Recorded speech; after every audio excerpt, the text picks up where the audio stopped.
Well, good morning, my friends. This is Chris Boardwine with Davie County Diggers. It's good to see you guys. I have not made a video in probably a little bit more than a year, and Travis and I got the opportunity today to get out. Actually, we're going to do a 2-day trip, so hopefully we can get onto some good relics. We are on some good known Civil War land where we've dug a lot of great relics before. We're going to start here and then see about getting on to another permission later on today that we've talked to the folks about. So it's a brisk cold morning. It's about 34 degrees, and they got a little dust and a snow out here last night. So kind of bundled up here this morning, but it feels good to get back out. Man, it has been so long.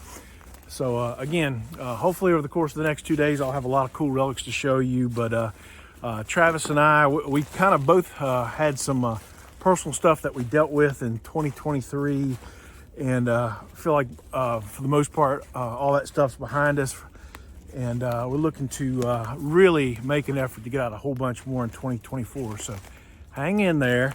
Travis dug a bullet. I did watch him dig a bullet. I haven't dug anything good yet except for a little bit of camp lead, but I promise you I'll come back with you as soon as I do. Well, I just got a call from Travis. I'm being summoned. He thinks he has found something really, really cool. I'm not going to spoil it by telling you what he thinks it is, but we've dug a lot of cool things, but he and I have never dug what he thinks he may have just dug. So hang with me. We're going to go catch up to him here in just a second. All right, folks, I'm all out of breath. A fat boy trying to get to the woods. Travis has just dug him what he thinks is a pretty awesome button. I think it's a Virginia button. Here, good 22 signal. Tried to concentrate in these briars, thinking maybe we hadn't been up here and the winter's killed off all the, and just working these sprockets right there. Take a look, Chris, see what you think. I think it's a Virginia. All right. Pretty crusty. Yeah, it's a Virginia button, all right.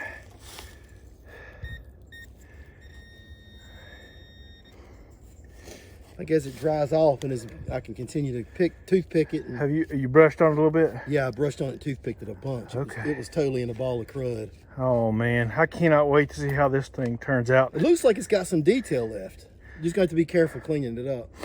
Sic Semper Tyrannis. Man, that's awesome, dude. Congratulations. That's what I wanted, a Confederate button today. So, well, let me just tell you something, folks. We've been to this permission a bunch. We don't plan on staying here all day. It's just kind of a cool place for us to get started in the morning, kind of getting up here before a lot of folks are out and moving. So it just gives us a good place to start where we've already got an established permission. But, you know, every single time that we come here, no matter if we think it's all gone, it's not. So, dude, that's awesome, man. Congratulations. Yeah, only thing else I've got this morning is looks like a knapsack rivet and a 3-ringer. Got that coming across the field. That's cool. It ain't as cool as a Virginia button, though. No. Hey guys, I wanted to take just a second to talk about that Virginia button Travis dug a bit more. His actually turned out to be a Virginia staff officer's button, as indicated by 3 stars above Liberty's head, whereas on the enlisted Virginia buttons, the word Virginia would have appeared there. On the face of the button is the state seal of the Commonwealth of Virginia. Many of the buttons, sword plates, or buckles of soldiers from the Commonwealth of Virginia during the Civil War would have had that seal emblazoned on them. On the seal, the allegorical female figure of virtue is shown standing on the chest of a man, which symbolizes Virginia overthrowing tyranny, such as was the case when the seal was designed in 1776, when Virginia had shed itself of the tyranny of the King of England. Across the bottom of the button and the seal are the Latin words Sic Semper Tyrannis, which means thus always to tyrants. This was the same phrase shouted by assassin John Wilkes Booth as he jumped from the balcony onto the stage at Ford's Theater in Washington, D.C. after he shot and mortally wounded President Lincoln in 1865. All right, well, all is not lost. I have already seen this, so I know what it is. I hadn't found a Virginia button like Travis did, but we'll go in and get this out together. That's a nice way to get going. I guess I've been swinging about 45 minutes or an hour. That's my first good target. That's some nice patina on there. Well, let's look at the snub nose on that. I have to clean it up, but that might be a Williams Regulation 3-ringer. Feels good to get back on the bullet board. Well, I just got another one, number 2 here in about 2 minutes. Check this out. I love it when you get into a little pocket of them. So I just dug that bullet right there, and then that right there is where I dug the first one. So I'm gonna spend a little bit of time slowing down right in here. Hopefully we can get on a little hot spot. I don't know how well you can be able to see this. Kind of got you propped up in a tree, but literally, dude, I have not gone 18 inches from where I dug that second bullet, and I've got another really nice signal. Maybe you can see a little bit of what I'm doing. Don't get sick on me. Kind of got you at a weird angle. Let's see if we got it out or not.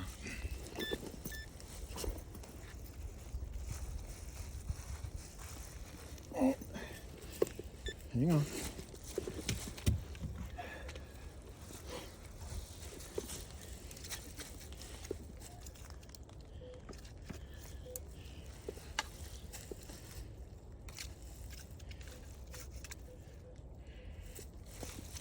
I believe it's still in the hole. I'm gonna widen out just a little bit more.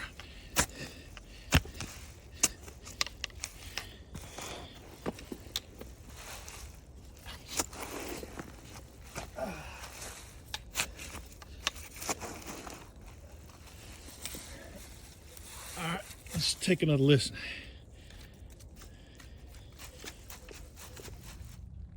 Okay, well, I think I got a little bit of better idea where it's at. It's still a bit deeper down. I haven't seen what it is yet, but I sure am hoping it's another bullet. That'd be cool. Get 3 right there in a row.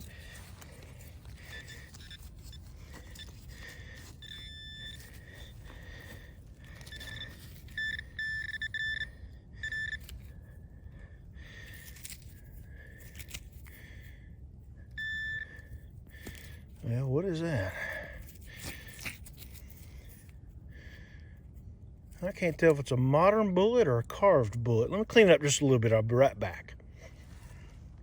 I believe what we've got here is a mangled up piece of a Type 3 Williams cleaner. You can see the hole in the base where the zinc disc plunger would have gone. But somebody has whittled the top off of that bullet with a pocket knife. So not exactly sure what they were making there, but that's a cool little carved bullet. If I hadn't dug a Blue Million Williams Type 3 bullets, I might not have known what that is, but that's definitely what that is, I do believe. Well, the glare from the light's not doing us no favors, but I left my old hole that I just dug that carved up Williams cleaner so that in case I got into any other signals, you could see how close they were. And all the bullets that I've found so far, they've all been kind of 3, 4, 5 feet apart. So I just been slowing down. Like I said, a lot of times when you will dig a bullet, digging Civil War Relics, you'll find 2, 3, 4, 5, or even more right all in there together. So yeah, just found another one. Let's take a look and see what you are. Be something cool. Kind of got some interesting look about it. Let me clean that one up. I'll be right back.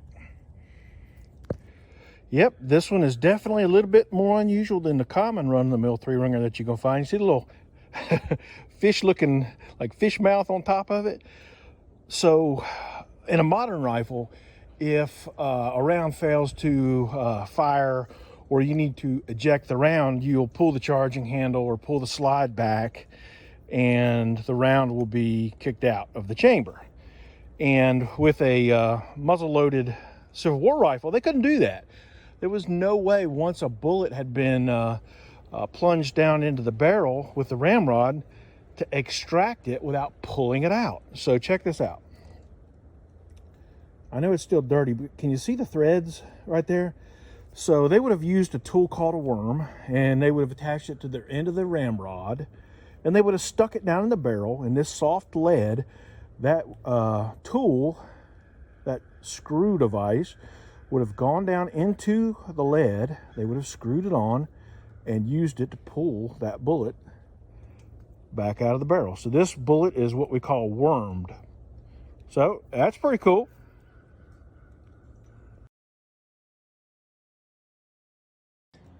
So this is kind of cool. That permission that Travis and I moved on to, like I said, we have been here before. For any of you that have watched some of my videos, you may recognize this spot. I put out a video about 2 years ago called Digging the Creek, 2 plates in a week. And it kind of refers to the fact that I had dug a breastplate and a cartridge box plate all within 1 week's time on 2 different hunts. And in this little creek that we were at right here, the only thing that we can surmise is that it was like a picket outpost. And Travis and I, literally like within 10 feet, we dug I think 55, 60 bullets between the 2 of us. And they were all fired in the creek. So what we think happened is when the picket was done with his duty, his sentry duty or whatever, and he was going back into camp and he couldn't come back into camp with a loaded weapon, they just discharged their rifles in the creek. That's the only thing that we can come up with, because they were just all like right in this one little spot. So we've came back here a time or two and swung over it, never could find anything else. I mean, we really went over it good. And I did just find another bullet. And look at the gray patina on that. I'm gonna wash it off, show you what it looks like. Be right back. All right, so with help from the creek, we got it cleaned up here pretty good. And look at that gray on there. Isn't that pretty? I love the white patinas, the white patina on a lot of the bullets that we dig. And I see questions from time to time posted about, hey, why is the lead gray sometimes and white sometimes? And the best way I know to describe that is the white patina that you see on a bullet is oxidation, much like you would have rust on a piece of iron. And the lead content could have something to do with it, but bullets that stay, or lead that stays in real moist, wet conditions, they have a tendency not to get that white patina on it unless it becomes exposed to oxygen and air at some time. But that's why this is very similar to the color that it would have looked like coming out of manufacturing. And you can see a little bit of that white patina in the grooves, but not a whole lot. Not certainly like on a lot of the other bullets that we dig. So soil conditions, mineralization, the makeup of the lead content, that all has bearing in whether or not it gets that white patina on it. But a lot of the bullets or plates and stuff that comes out of water, the lead will look just like that. So pretty cool find. I'm happy with it. Well, man, I am sure glad it is cool out here today. It's probably still in the low 40s right now, but I'm sweating. I have been working on this next hole just in this absolute soup mud. And the thing that makes it so difficult is that every single shovelful is just intermixed in these big roots. So it's been really tough. I don't have it out yet, still don't know what it is. I think it's probably going to be a bullet based on all the bullets that I've dug right here. But I'm gonna go ahead and set you up on the tripod and let you see it come out of the ground with me for the first time. All right, well, hopefully you can see in this mucky soup mess. Like I said, I've gotta be right here on it. I just gotta get up underneath this root. All right, that was pretty quick. Let's see if I can figure out what it is. I done dropped whatever it was. Great. Back in the mess. Yeah, okay. Yep. Hang on. All right. Forgive the dirty hands.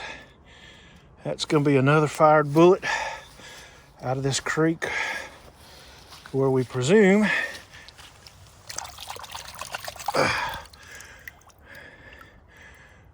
they were unloading their weapons. Some ugly old fire bullets in here. But we sure have dug a pile of them out of this spot. Who knows, maybe I'll find a few more in here. It's just crazy because that day that we dug all those bullets, we swore we had cleaned this place out. We just kept going back and forth, and here they are, still digging them out. And for those of you all that say, man, I want to be a relic hunter, I want to dig Civil War relics, get into it. I say, man, do your thing. Come on out here and do it. But that right there is what you're going to be left with. Putting your hand down in the swamp, in the mud, in the cold, and don't get no better than that. Well, I think I've got another one here in the creek. At this point, I'm not sure if it's a blessing or a curse to keep getting these signals. This is some nasty stuff here, but I do love digging bullets. So. All right. As the Chig would say, hold your breath. Let's see if we can find it. It's still in the packed mud.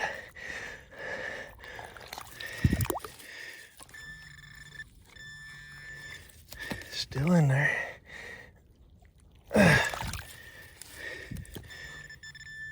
Man, oh man, oh man. Come on, baby. Still in there.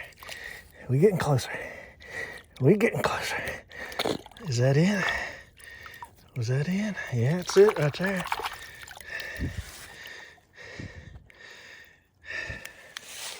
That is a fired Williams 3 type cleaner bullet with the disc, the plunger disc missing off of it. It's just a wonder that Knox even heard that down there as deep as it was. But good gracious. Man, like I said, I just thought we cleaned this spot out, but we sure enough didn't.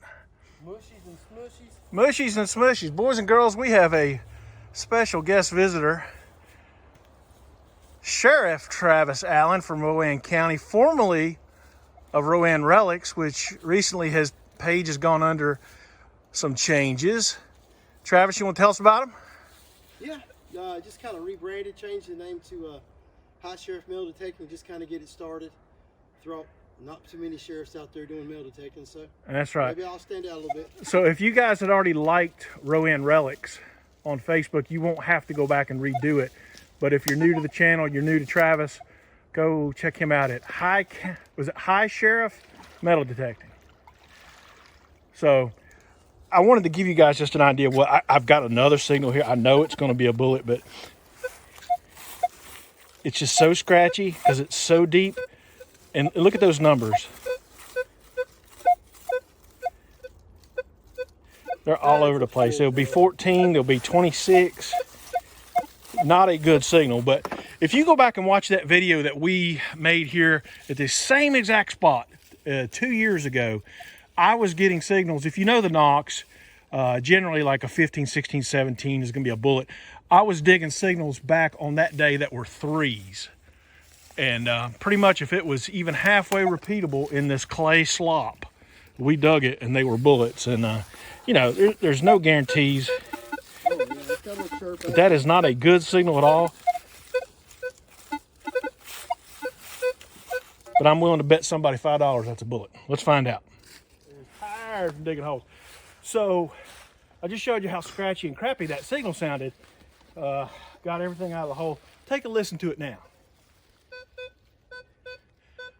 Sounds a lot different, don't it? That wet clay it wreaks havoc on those signals. So, you know, I'm not telling you to dig every dumb, scratchy signal that you ever come across. How dig's your hole, though? About 1.5 feet? It's pretty deep. Yeah. I mean, I still don't know that it's a bullet, but there's some places you just got to dig them to find out what it is. Let's check it out. We've probably dug 40 out of this little creek bend right here. More than that. Oh, yeah.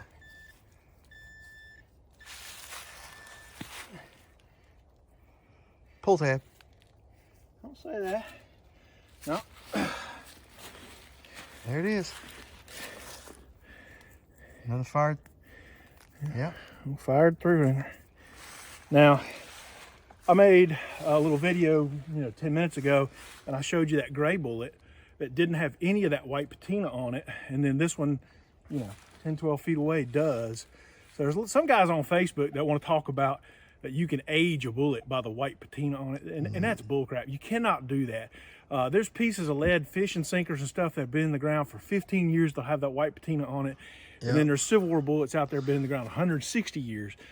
That'll come out just as gray as they were the day that they made. So anybody that tells you that they can age a piece of lead by the patina that's on it, they're not being truthful with you. So anyhow, just goes to show you, sometimes a scratchy signal is worth digging. Yeah. Well, I don't want to. It looks like I got to go back into another ugly one. Man, oh man, oh man.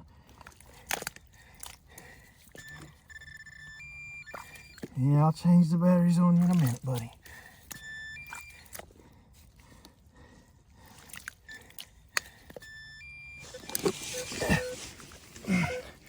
That pinpointer is not happy.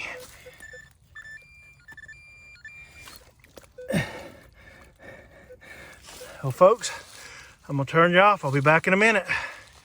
All right, ladies and gentlemen. Well, it's out of the hole. Finally. This pinpointer's about to die. But it is in this little clump, whatever it is.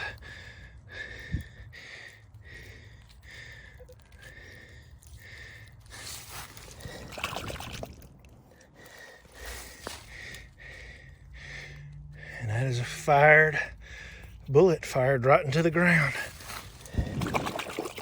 I tell you what's truth, I almost didn't even dig this thing.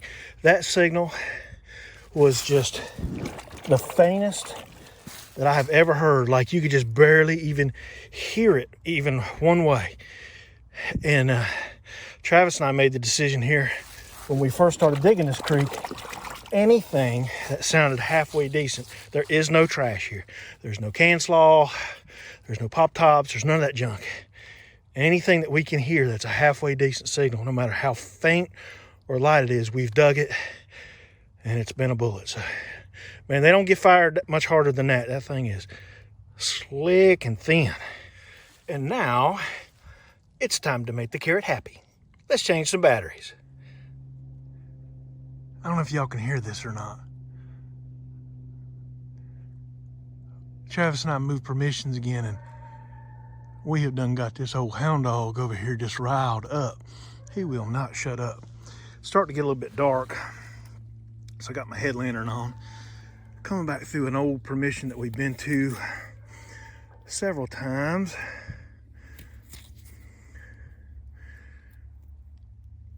Back on the board. Well, folks, it's getting late. As you can tell, it's getting dark. Man, I sure have been holding on for a piece of brass or a button. I've got another pretty decent signal. It's ringing a little bit higher than a bullet would normally sound. It's still in the hole. Might be junk. Let's go down and see if we can find it.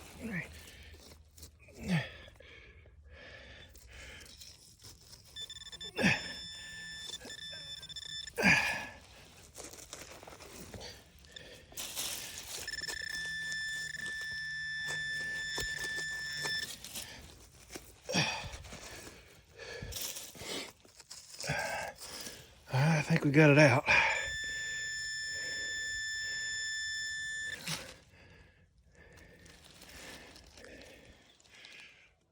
Well, looky there.